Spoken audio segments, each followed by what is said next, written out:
In this lecture, I'm going to argue that it's morally impermissible to buy and eat meat. First, I'm going to argue that there's no good reason to think that it is permissible to eat meat. I'll consider 3 common reasons that people think that it's not wrong. That is, it's natural, it's necessary, and people have always done it.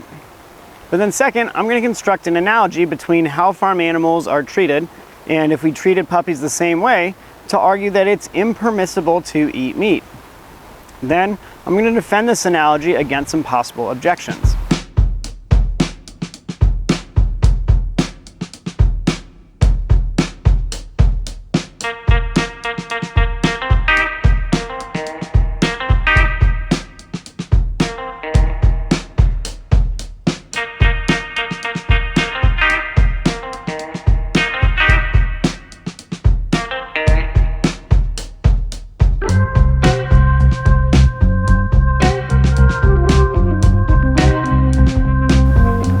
Before we get to the argument, I'm going to explicitly state some assumptions that I'm making about you, the viewer. First is that you know that the meat you're eating is coming from the flesh of slaughtered farm animals. Second, I'm going to assume that the meat you're eating was raised to be eaten. In other words, it is coming from these farm animals. You're not going out and hunting and catching, wild prey yourself. You're only eating farm animals. Or you're not going out and scavenging roadkill and eating that. Or something that's died of natural causes and just foraging for that meat. You are, again, the assumption is that you are eating meat that has been raised to be eaten. All right, so third, I'm going to assume that you're not stuck in a situation where you don't have access to alternative forms of proteins. So if any of these assumptions are going to be false about you, then the argument is not going to apply to you. All right, so more generally, we should also think about the idea that just because something is permissible in some circumstances does not mean that it's permissible in all circumstances. For instance, it would be permissible for a lost and stranded hiker to break into a stranger's cabin in order to survive. It doesn't mean that it's permissible for you to go around breaking into people's houses. Likewise, it would be permissible for you to lie to the Nazis about the Jews hidden in your attic, but that does not justify you going around lying whenever you want. So the idea is that just because it's permissible for some people in some circumstances to eat meat does not mean that it's permissible for you to eat meat in your current circumstances. In the US alone, we kill about 10 billion farm animals per year. Eating that much meat is going to involve killing lots of farm animals that can feel pain, discomfort, fear, and distress. So is there any reason to think that it's morally justifiable for us to kill these animals for their meat? Sure, they're tasty, but the pleasure you get from eating meat is not going to justify this amount of suffering. So in the same way that the pleasure a Satanist gets from kicking a puppy is not going to justify their actions. So first, we're going to consider the idea that it's permissible to eat meat from the idea that people have been eating meat throughout human history. And we're not doing anything different than what our ancestors did, so what we're doing is morally permissible. So we can formalize this idea as the argument from Precedent. PR1, there have been people who eat meat throughout human history. PR2, if there are people doing a certain thing throughout human history, then it is morally permissible to do it. PR3, so it is morally permissible to eat meat. So PR1 here is going to be obviously true, but PR2 is obviously false. Throughout human history, people have been murdering other people. And murder is still morally impermissible. So you might think that PR2 is a little too strong, and maybe we need to just modify the claim. Maybe you think that it's morally permissible if most people have been doing it throughout human history. So we can reformalize this as the argument from majority precedent. PR1 star, most people have eaten meat throughout human history. PR2 star, if most people have done a certain thing throughout human history, then it is morally permissible for you to do it. PR3, so it is morally permissible for you to eat meat. PR2 star here avoids the absurd consequence that it is morally permissible for you to murder someone. But still, this is open to some counterexamples. For instance, there's a long history of parents beating their children, but that doesn't make it morally acceptable today. Now, maybe you're doubting the frequency with which children were beat in the past. Even still, think about it like this. When you were thinking about why it's wrong for children to be beaten today, you wouldn't appeal to what people thought about in the past. Probably not. Regardless of what people thought about beating their children in the past, it is still morally permissible for them to do it today. So further, human history is littered with examples of immoral practices by our ancestors, like slavery, torture, persecution, and discrimination. These practices are clearly wrong regardless of what our ancestors thought. So it should be emphasized that this argument against precedent does not claim that eating meat is immoral or as equally as immoral as these terrible practices like child abuse. The point is that the long history of eating meat is not going to justify the practice today. Now let's turn to our second possible defense for eating meat, that it's natural to do so. So this can be understood in a few different ways. First, natural can mean that it's part of the natural order. It's natural for animals to eat other animals. Lions eat impalas, sharks eat seals, and humans eat chickens and cows. So this idea can be formalized as the natural order argument. NO1, other animals eat meat. NO2, if other animals do something, then it is morally permissible for you to do it. NO3, so it is morally permissible for you to eat meat. So NO1 is obviously true, but just like PR2, NO2 here seems like it's going to have endless counterexamples. For example, animals engage in cannibalism, they force themselves sexually on unwilling partners, they kill the weakest member of their group, they chew off the head of their partner during intercourse, and sometimes they kill innocent humans. Obviously, NO2 is going to be false. But without NO2, it's going to be really difficult to see how we're going to get the conclusion that it's acceptable to eat meat. So, side note here, morality supposes that it's supposed to only apply to beings that are moral agents. What exactly qualifies one as a moral agent is a little bit slippery, but people generally agree that they need the capacity for moral reasoning, the ability to think about what's right and wrong. So even though lions eat impalas, it's not immoral for a lion to eat an impala because a lion is not considered a moral agent. So they can't be held accountable for their actions. All right, so now maybe you've noticed a pattern. We start with an uncontroversial premise about eating meat, and then we draw a conclusion about the permissibility of eating meat. And to get from the uncontroversial premise to the conclusion, we appeal to some principle about that could justify eating meat. But those principles tend to be grossly implausible. So think about it when we're considering this other way of looking at the naturalness approach. The idea here is that we are designed by natural selection with teeth and gut and taste buds that enjoy eating meat. Therefore, it's permissible for us to eat meat. So we can formalize this as the natural capacity argument. CP1, you are naturally capable of eating meat. CP2, if you are naturally capable of doing a certain thing, then it is morally permissible for you to do that thing. CP3, so it is morally permissible for you to eat meat. So again, it's following that pattern. CP1 is obviously true, but again, CP2 here is obviously false. There are plenty of things that you are naturally capable of doing that are morally impermissible for you to do. For instance, you are naturally capable of lying, stealing, enslaving others, or torturing puppies, but it's not morally permissible for you to do any of those things. So just because you are naturally endowed with the ability to do something doesn't mean that it's morally permissible for you to do it. The third, and one of the more common defenses for the permissibility of eating meat, is that it's necessary. But necessary for what? There are plenty of vegetarians and vegans out there who are still alive. So maybe you think that it's necessary for a healthy diet. The idea is that to get enough protein for a healthy diet, we need to eat meat.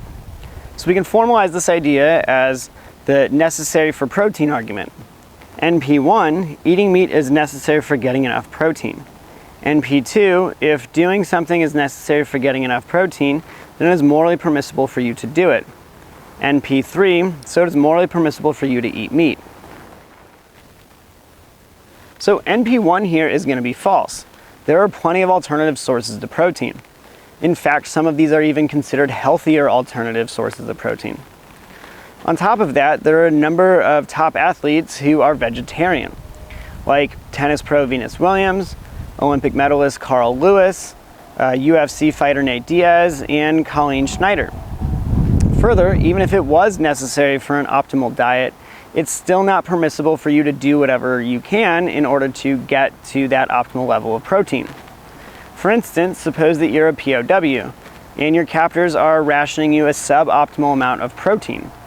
It would not be permissible for you to steal rations from your fellow inmates in order to get to that optimal level of protein. In other words, even if NP1 is true, NP2 here is going to be false. Just because you can do something to get to that optimal level of protein doesn't mean that it's morally permissible for you to do it. Right now, here's our first chance to stop and reflect. Can the argument from precedent or naturalness be defended against my objections? Or can you think of a superior line of argument in defense of eating meat?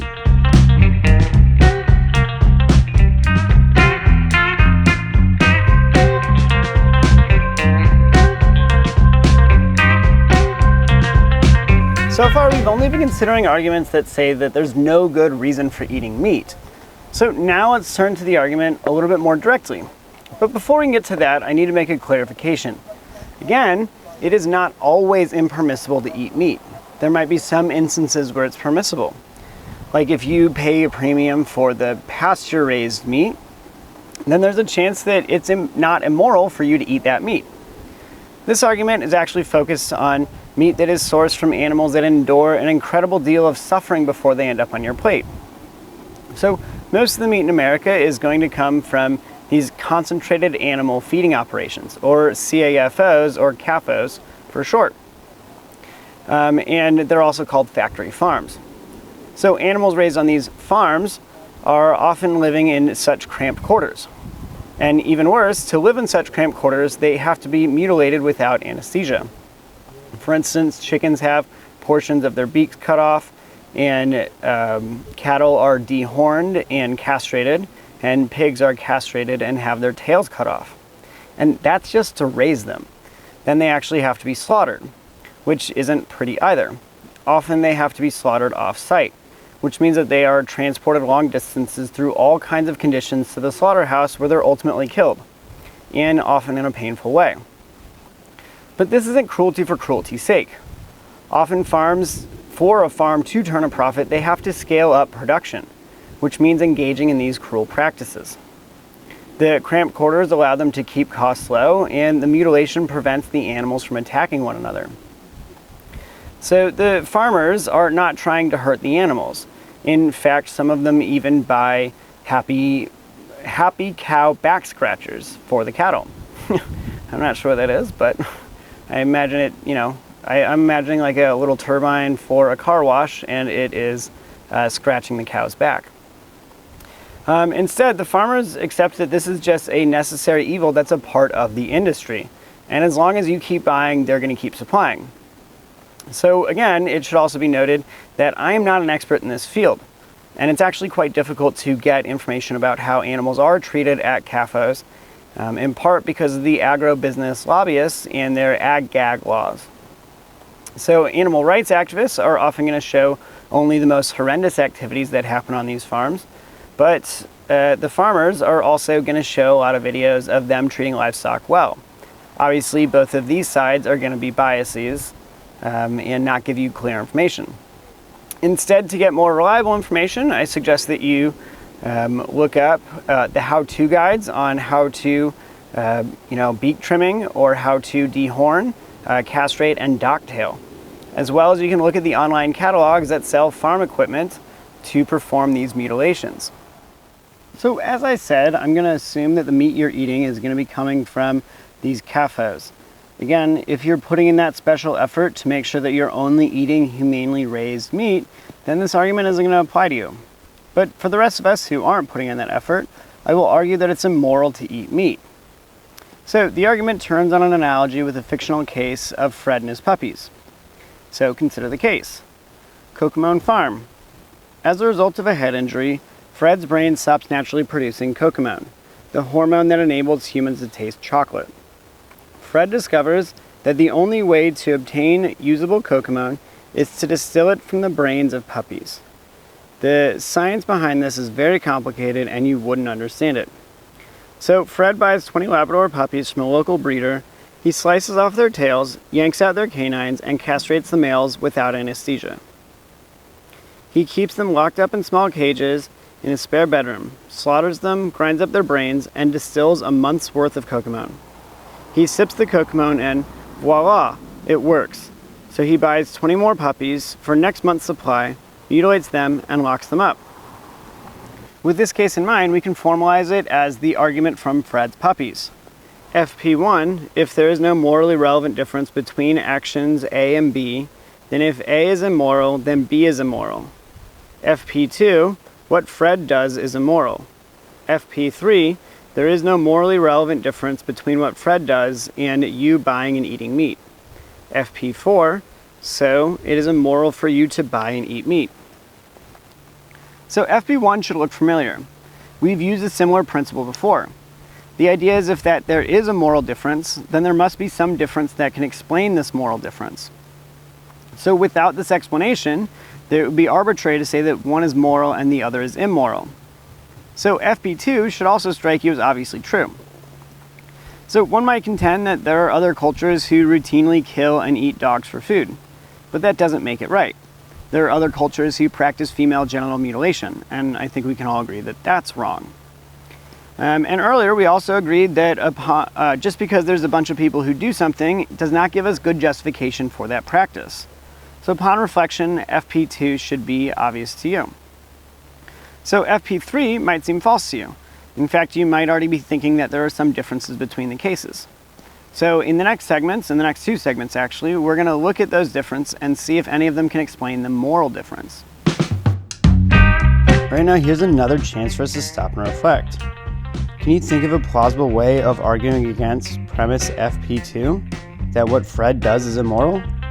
Make sure that your argument in defense of slaughtering puppies won't double as a defense of slaughtering human infants.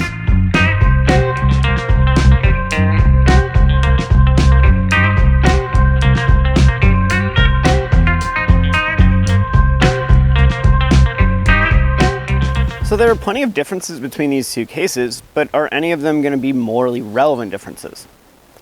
So puppies are cute and cuddly, but farm animals are dirty and smelly. But how cute or cuddly something isn't going to be a morally relevant difference. It's not going to tell us how we are morally permitted to treat something. So what would be a morally relevant difference? In this segment, we're going to consider 4 possible differences, and then in the next segment, we'll consider a 5th. So the first is that puppies aren't, bred for consumption. The second is that Fred's cruelty is unnecessary. The third is that eating meat, unlike eating chocolate, is actually healthy for your diet. The fourth is that Fred, unlike you, is directly causing the harm to the animals. And the next one we'll consider in the next segment is that if Fred actually does give up eating Kokomon, it will have an impact in the amount of animal suffering in the world. Whereas if you give up eating meat, it's going to have no impact with the amount of animal suffering in the world. So the first objection, or the first difference between these two cases, is that the livestock, unlike puppies, were actually raised for human consumption, whereas the puppies were raised for human companionship.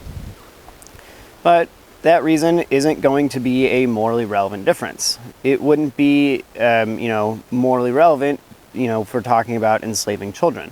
If we raise them to be slaves, that's not going to make it morally okay to enslave them. So further, we can also revise the Kokomon farm case to be more analogous. So consider the bred for Kokomon case. Fred goes to a breeder and buys some puppies, some male and some female.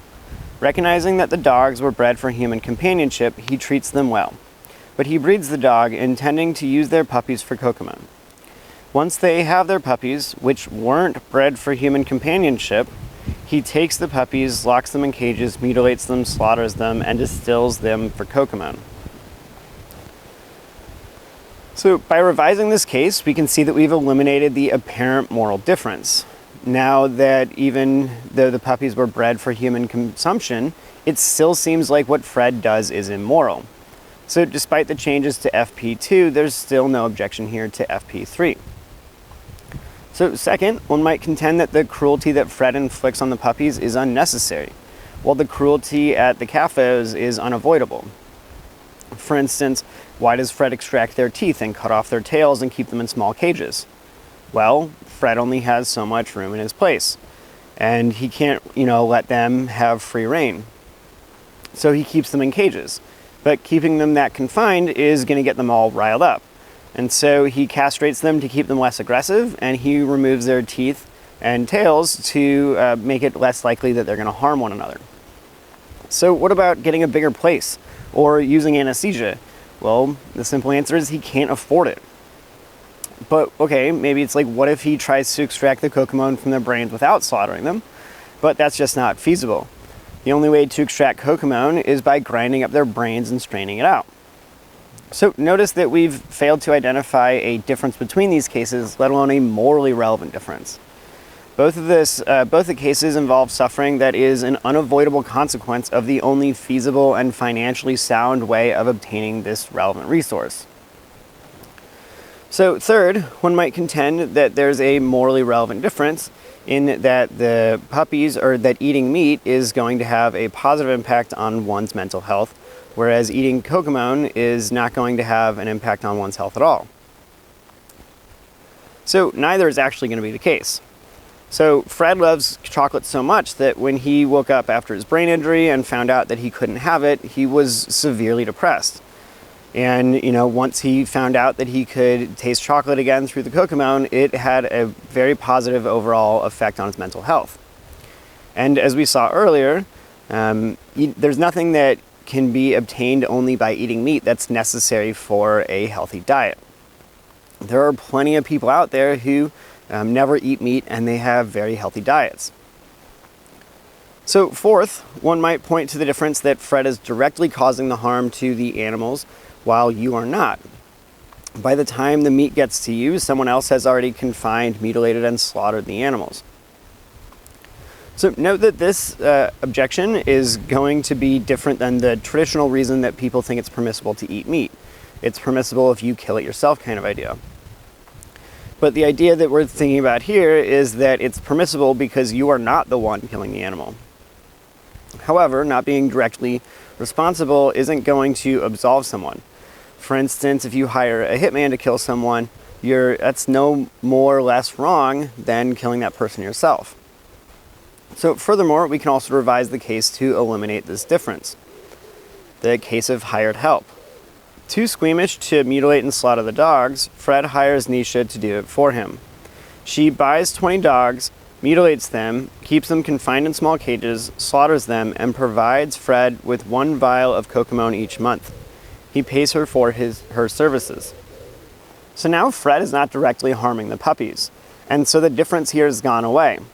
Yet Fred is not going to be absolved in this case. It still seems like he's doing something wrong by hiring Nisha to set up the cocomone farm. And in the revised case, what Fred does is immoral, and so the FP2 is still going to be true. Since the revised case has gotten rid of the alleged difference between the two cases, the objection to FP3 is going to fail. So finally, now let's consider a difference that you might think is going to be morally relevant. The idea is that if you stop eating meat, then it's not going to make an impact in the industry. Whereas if Fred stops doing what he's doing, the number of puppies confined, mutilated, and slaughtered for cocomone each year is going to dramatically be impacted. It's going to be immediately reduced to 0. So why thinking that changing your diet is not going to make an impact? Well, the idea is that the average meat eater in America eats about 25 chickens per year. And if you stop eating chickens, it's not like the industry is going to go, oh, we made 25 less chickens, sold 25 less chickens last year, so next year we should, raise 25 less chickens. The demand has gone down. And they're not going to do that. It's probably going to take thousands of people changing their diets in order for the industry to finally take notice and change their practices. So this seems like a morally relevant difference here. If one action impacts the amount of suffering in the world, and another one doesn't, that clearly seems like a morally relevant difference. But alas, this morally relevant difference can go away when we revise the case. So consider second dessert. Fred decides not to start his own cocomone farm. and goes months without tasting chocolate. Out to dinner, for old time's sake, he orders the chocolate mousse for dessert. To his surprise, he's able to taste the chocolate. Elated, he calls the waiter over to order a second mousse and asks if there's anything special about it. The waiter explains that, yes, the mousse is infused with cocamone from the brains of slaughtered, mutilated puppies they keep caged up in the back. They go through about 20 puppies a day, he says. Fred is horrified, but he doesn't cancel his order, and he enjoys the second cocamone-infused mousse.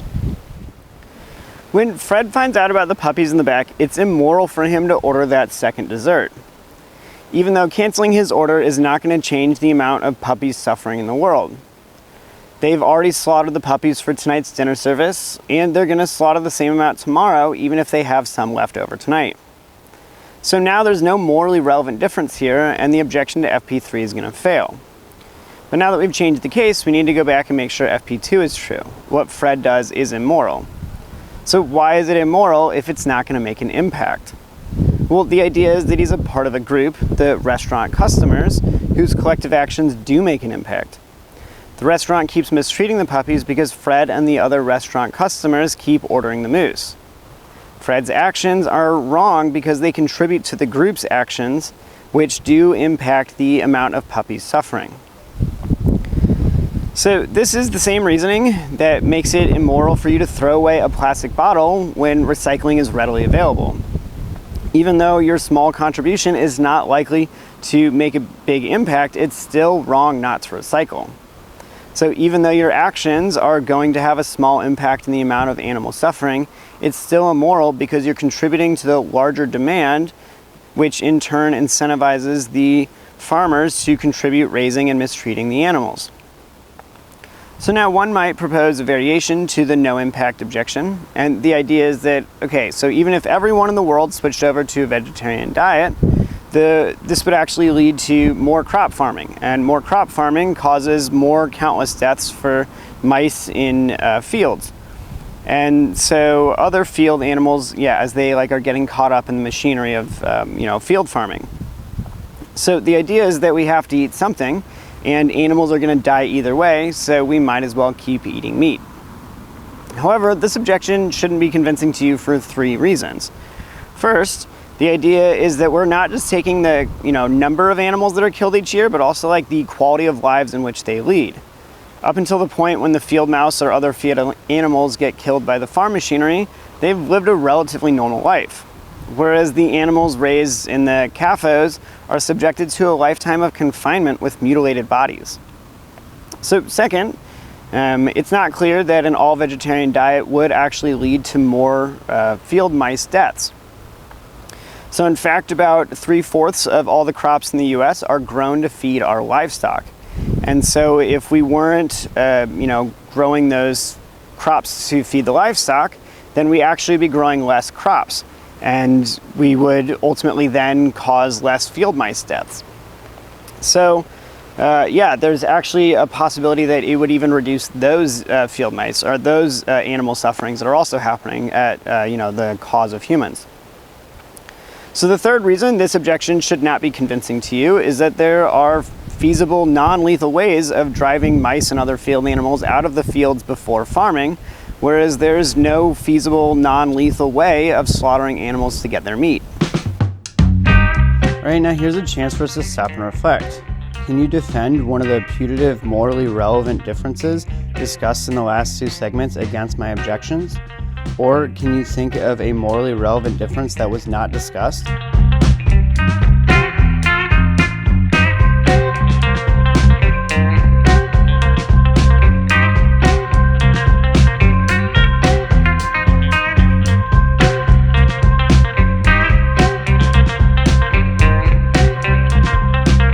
So first I argued that we cannot justify eating meat because it's what humans have always done, or because it's necessary, or because it's natural. Then I argued that it's immoral to buy and consume any meat from CAFOs, which is pretty much all the meat that's going to be available to you. This is what is in the grocery stores, in restaurants and fast food chains. And so if this is what you're doing, then you're probably doing something immoral, and it's better if you were to change your diet. So you might be wondering, is it ever permissible for you to eat meat or any other animal products? Well, to see that, we would just need to change the Fred Puppies case to make it more analogous and then check to see if it would be morally permissible for Fred to do it. So in light of that, we can revise the Fred case as follows. Sweaty puppies. Fred's brain stops producing cocamone, and the only way to obtain usable cocamone is to distill it from the sweat of puppies.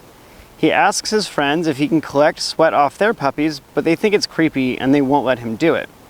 So he buys 20 puppies, locks them up in cages, mutilates them, collects their sweat, and distills a month's worth of cocamone. So what Fred does in this case seems to be immoral. And since there's no morally relevant difference between what Fred is doing here and what happens at the CAFOs for the dairy cows and the egg-laying chickens, then it's immoral for you to drink the milk or eat the cheese or the eggs. So what about eating the meat of humanely raised cows? Is it morally permissible for you to do that? Well, again, let's consider an analogous case. Painless death.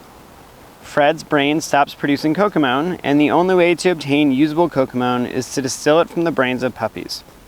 So he buys 20 puppies, lets them run free in his apartment, takes them for walks, buys them toys, and treats them well.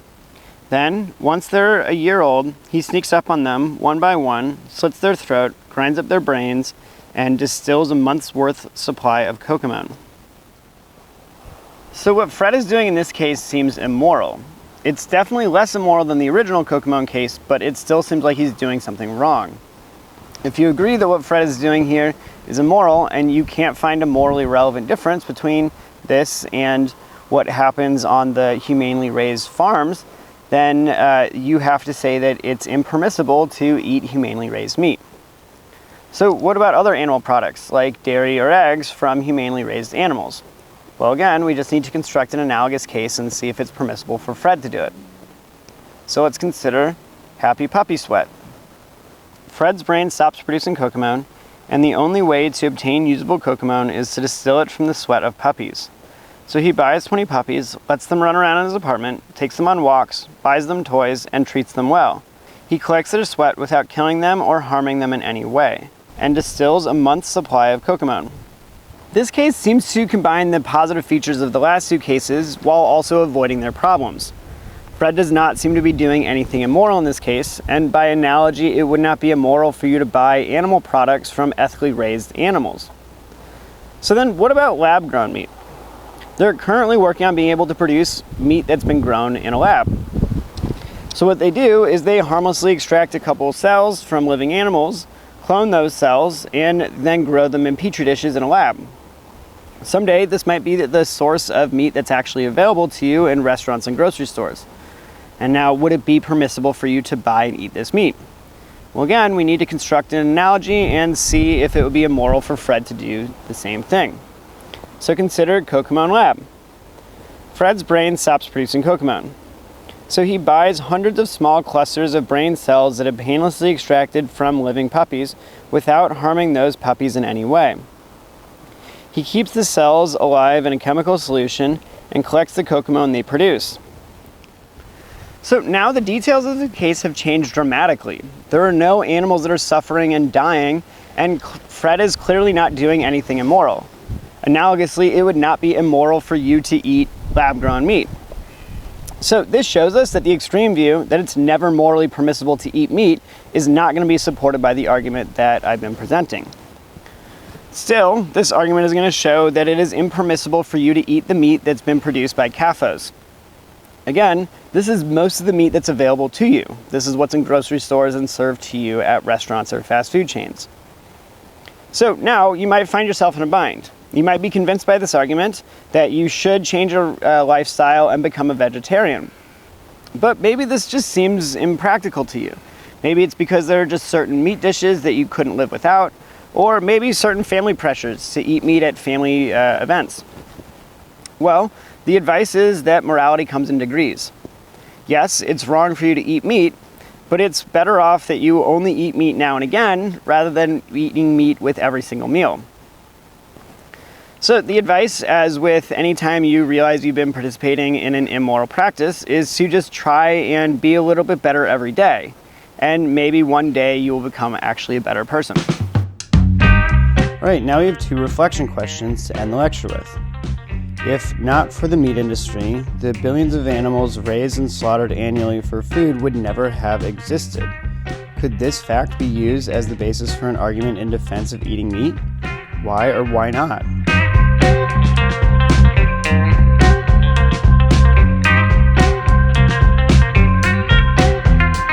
The second question is, what would someone who accepts the argument from Fred's Puppies think about freeganism?